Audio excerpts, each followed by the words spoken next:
Assalamualaikum warahmatullahi wabarakatuh. Selamat pagi, salam sejahtera untuk kita semua. Yang saya banggakan siswa-siswi SMP Al-Hikmah Kawanganten, khususnya untuk kelas 8. Pada kesempatan hari ini, saya sedikit akan membahas tentang materi di semester 2, bab 3, materinya adalah perdagangan antar daerah atau antar pulau dan kegiatan perdagangan antar negara. Jadi, Indonesia adalah negara yang kaya akan sumber daya alam. Namun, tiap-tiap daerah memiliki potensi sumber daya alam yang berbeda-beda. Dikarenakan apa? Adanya perbedaan letak geografis, letak iklim, maupun kesuburan tanah. Adanya perbedaan-perbedaan sumber daya alam ini membuat daerah tidak bisa memenuhi kebutuhan sendiri. Sehingga apa? Mendorong terjadinya kegiatan perdagangan antar daerah atau antar pulau di Indonesia.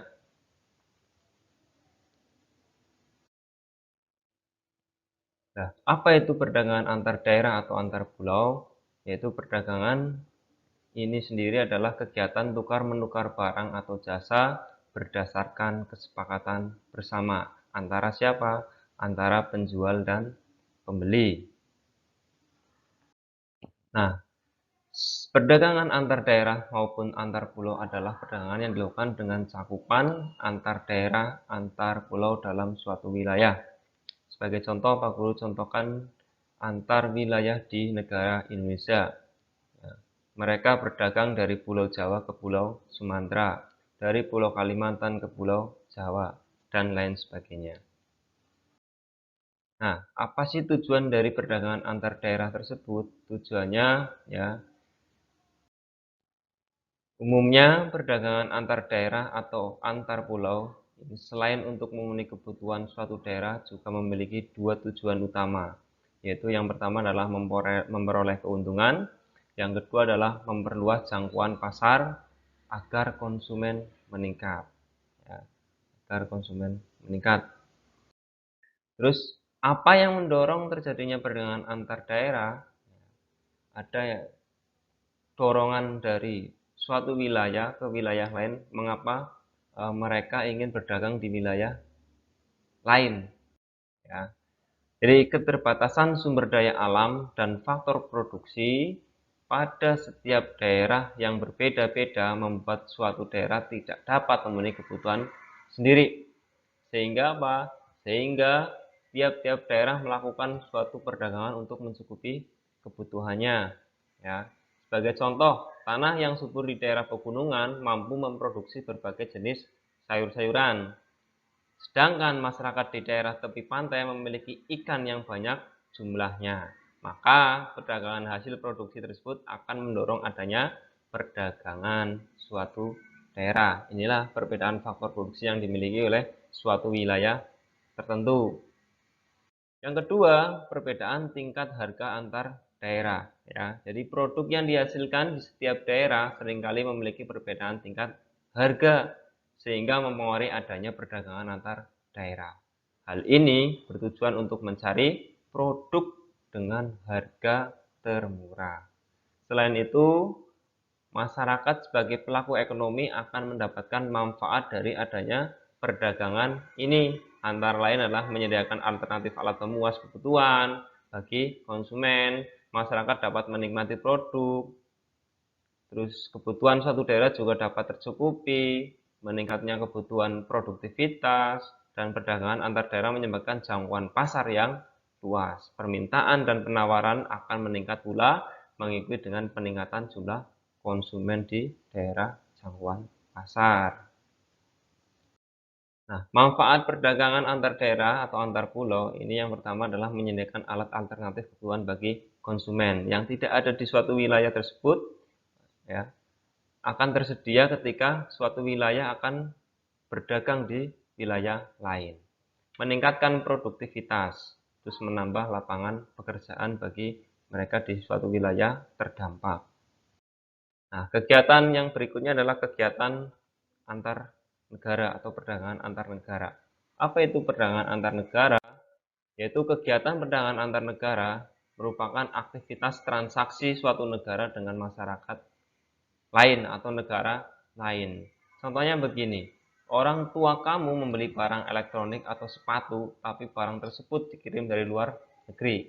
Sehingga contoh misalkan dari Singapura. Nah, itu contoh kegiatan perdagangan antar negara.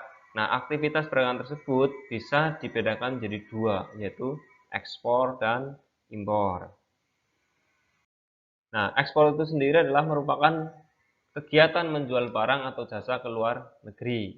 Pelaku kegiatannya ya, namanya adalah eksportir. Tujuan apa? Tujuan mereka mengekspor atau suatu negara mengekspor barang atau jasa ialah untuk memperoleh keuntungan. Nah, barang dan jasa yang dijual tersebut kan dibayar menggunakan mata uang asing. Kemudian mata uang asing itu ya ditukar dengan mata uang rupiah. Nah, sedangkan mata uang asing tadi otomatis akan disimpan oleh pemerintah sebagai devisa negara yang bisa digunakan untuk mengimpor barang. Nah, yang berikutnya apa itu impor? Nah, impor ini nantinya kita akan jelaskan. Nah, perlu kamu ketahui nih, negara-negara berkembang seperti Indonesia ini umumnya mengekspor sumber daya alam. Tapi, kalau negara-negara maju biasanya mengekspor barang-barang yang sudah berteknologi tinggi. Ya. Nah, impor itu sendiri adalah kegiatan membeli barang dan jasa dari luar negeri.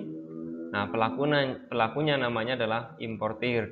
Nah, proses transaksi impor itu ketika importir membayar barang yang dibelinya dari luar negeri menggunakan mata uang asing.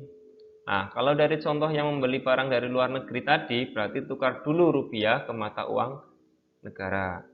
Misalnya dolar Amerika Serikat, seperti itu. Nah, manfaat sendiri ketika kita melihat manfaat perdagangan antar negara ini sangat luar biasa ya. Pastinya kegiatan perdagangan antar negara ini memiliki manfaat seperti memperoleh keuntungan. Ya, selain itu juga sebagai salah satu cara menjalin persahabatan antar negara. Bukan hanya dua hal itu saja.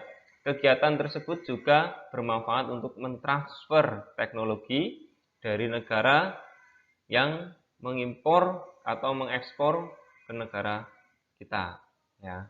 Misalnya begini, barang-barang yang diimpor oleh negara berkembang itu umumnya adalah barang-barang dengan teknologi tinggi, otomatis akan membutuhkan pelatihan dalam pengoperasian teknologi tersebut.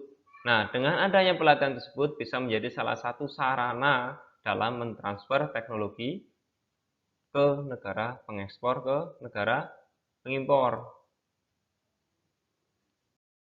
Nah, dengan seperti itu ada banyak faktor pendorong dalam perdagangan antar negara. Yang pertama adalah pemenuhan kebutuhan nasional. Ya, ada kalanya suatu negara tidak mampu memenuhi semua barang dan jasa yang menjadi kebutuhan produk penduduk, sehingga untuk memenuhinya suatu negara perlu mengimpor barang dan jasa ya dari luar negeri atau mengimpor. Dengan demikian kebutuhan produk dapat terpenuhi di dalam negeri. Yang kedua adalah perbedaan penguasaan teknologi. Nah, penguasaan teknologi ini yang tidak merata antar tiap negara menyebabkan terjadinya perdagangan internasional. Negara dengan teknologi maju mampu menjual barang dengan harga murah kepada negara yang memiliki teknologi sederhana. Sebagai contoh, kita tahu di kehidupan sehari-hari kita adalah negara China yang mereka ya mengekspor barang-barang dari negaranya ke negara Indonesia. Yang ketiga adalah perbedaan selera. Nah, setiap negara dalam memproduksi barang-barang kemungkinan mempunyai kesamaan. Meski demikian, setiap negara mempunyai selera yang berbeda-beda. Hal inilah yang mendorong namanya kegiatan antar negara. Terima kasih, itu saja dari saya, semoga bermanfaat. Wassalamualaikum warahmatullahi wabarakatuh.